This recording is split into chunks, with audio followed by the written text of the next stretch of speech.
friends, welcome to Annam's Health Recipes. இன்னைக்கு சோள பணியாரம் எப்படி செய்யலான்னு பார்ப்போம். சோளம் நிறைய இருக்கு. பாப்கார்ன் சோளம்லாம் இருக்கு. இது அது கிடையாது. இது வெள்ளை சோளம். இதுல ரெண்டு கலர் இருக்கு. வெள்ளையாவும் இருக்கும், ரெட்டாவும் இருக்கும். எந்த சோளம் வேணாலும் எடுத்துக்கலாம். இதுல பணியாரம், அதாவது குழி பணியாரம் எப்படி செய்யலான்னு இன்னைக்கு பார்ப்போம். பாருங்க, அதை பிச்சு காமிச்சிருக்கேன். எவ்வளோ சாஃப்டா ஸ்பாஞ்சியா இருக்கு.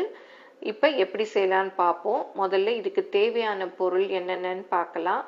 ஒரு கப் அளவுக்கு சோளம் எடுத்துட்டிங்கன்னா அதே கப்பில் 1/4 கப் அளவுக்கு உளுந்து எடுத்துக்கணும்.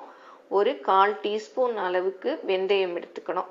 இது மூணையும் நல்லா ஊற வச்சிடணும். அதாவது ஒரு 6 மணி நேரம் கூட ஊறினா நல்லது. ஏன்னா சோளம் ஊற ரொம்ப நேரம் ஆகும். ஃபஸ்ட்டே நல்லா வாஷ் பண்ணிட்டு ஊற வைங்க. ஏன்னா ஊற வச்ச பிறகு நம்ம கழுவினோன்னா அந்த சத்துக்கள் எல்லாம் வேஸ்ட் ஆகிடும். அதனால ஃபஸ்ட்டே கழுவிட்டு ஊற வச்சுக்கணும். இதை மிக்சியில் போட்டு அரைச்சிக்கணும். ஏன்னா நான் கொஞ்சமாக போட்டிருக்கிறதுனால மிக்சியில் அரைக்கிறேன். நீங்கள் நிறைய செஞ்சீங்கன்னா கிரைண்டரில் கூட போட்டு அரைச்சிக்கலாம். நல்லா அரைச்ச பிறகு அதில் தேவையான அளவு உப்பு போட்டு கரைச்சி நல்லா புளிக்க வைக்கணும். ஒரு 7லேருந்து 8 மணி நேரம் புளிக்க வைக்கணும். நீங்கள் ஈவினிங் ஆட்டுனீங்கன்னா நைட் ஃபுல்லும் புளிக்க வச்சிடலாம். இந்த மாவை அப்படியே வச்சுட்டு இதுக்கு நம்ம ஒரு தாளிப்பு செய்யணும். அதுக்கு ஒரு பெரிய வெங்காயம் நல்லா பொடியாக கட் பண்ணிக்கணும். ஒரு மீடியம் சைஸ் கேரட்டை துருவி வச்சுக்கணும். கொஞ்சம் கருவேப்பிலையை கிள்ளி வச்சுக்கணும். கொஞ்சம் கொத்தமல்லி நறுக்கி வச்சுட்டு ஒரு 2 பச்சை மிளகாய் பொடி பொடியாக நறுக்கி வச்சுக்கணும். இப்போ ஒரு கடாயில் எண்ணெய் ஊற்றி அது காஞ்சதும் கடுகு, உளுத்தம்பருப்பு, கருவேப்பிலை, வெங்காயம், கேரட் எல்லாத்தையும் போட்டு நல்லா வதக்கிக்கணும்.